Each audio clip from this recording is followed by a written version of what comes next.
हरे कृष्णा। आप सभी का आपके अपने YouTube चैनल MK स्टोरीज पर हार्दिक स्वागत है। समय समय पर धर्मराज युधिष्ठिर को भगवान श्री कृष्ण सभी एकादशी व्रत का महत्व सुनाते रहते हैं। ऐसे ही एक समय धर्मराज जी ने भगवान श्री कृष्ण से कहा, हे मधुसूदन, आपके श्री मुखारविंद से मैंने चैत्र मास के कृष्ण पक्ष की एकादशी का महत्व भी सुन लिया है। अब आप मुझे कृपा कर चैत्र मास के शुक्ल पक्ष की एकादशी का महत्व सुनाने की भी कृपा करें। इस दिन किस प्रकार से व्रत रखा जाता है, इस व्रत की महिमा क्या है और कौन सी कथा पढ़ी अथवा सुनी जाती है। तब भगवान श्री कृष्ण ने मुस्कुराते हुए धर्मराज से कहा, हे धर्मराज, अब आपको मैं जो कथा सुनाने जा रहा हूँ वह कथा बहुत समय पहले वशिष्ठ मुनि ने राजा दिलीप को सुनाई थी। ध्यान पूर्वक सुनो। कथा के अनुसार एक बार रतनपुर नामक एक नगरी हुआ करती थी, जिसमें पुंडरीक नामक राजा राज्य किया करते थे। रतनपुर का जैसा नाम था वैसा ही उसका वैभव भी था। चारों तरफ सुख और समृद्धि छाई हुई थी। पूरी तरह से धर्म का पालन होता था। वहीं पर अनेकों अप्सराएं और गंधर्व वास किया करते थे। उन्हीं में ललित और ललिता नामक गंधर्व पति पत्नी भी रहते थे। ललित और ललिता एक दूसरे से बड़ा स्नेह रखते थे, यहाँ तक कि दोनों एक क्षण के लिए भी एक दूसरे से दूर नहीं रह पाते थे।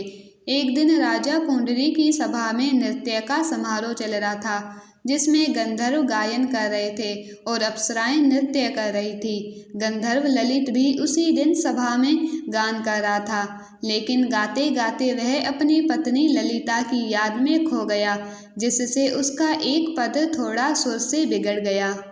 करकोट नामक नाग ने उसकी इस भूल को भांप लिया और उसके मन में झांक कर उस भूल का कारण जानकर राजा पुंडरी को तुरंत ही बता दिया।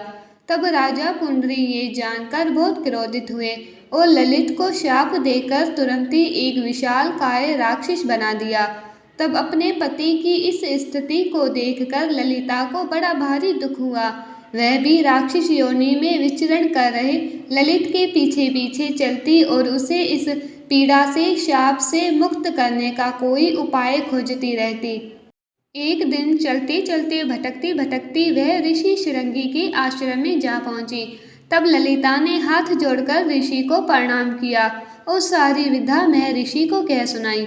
तब ऋषि शृंगी कहने लगे कि तुम बहुत सही समय पर आई हो। अभी चैत्र मास के शुक्ल पक्ष की एकादशी आने वाली है। इस व्रत को कामदा एकादशी कहा जाता है। उसका विधि पूर्वक पालन करके व्रत का सारा पुण्य अपने पति को दे देना। तब उस व्रत के प्रभाव से तुम्हारे पति को राक्षस योनि से और शाप से मुक्ति मिल सकती है। ललिता ने ऋषि शृंगी के कहे अनुसार वैसा ही किया। व्रत का पुण्य अपने पति को देते ही वह राक्षस रूप से पुनः अपने सामान्य रूप में आ गया और कामदा एकादशी के व्रत के पुण्य प्रताप से ललित और ललिता दोनों विमान में बैठकर स्वर्गलोक को चले गए।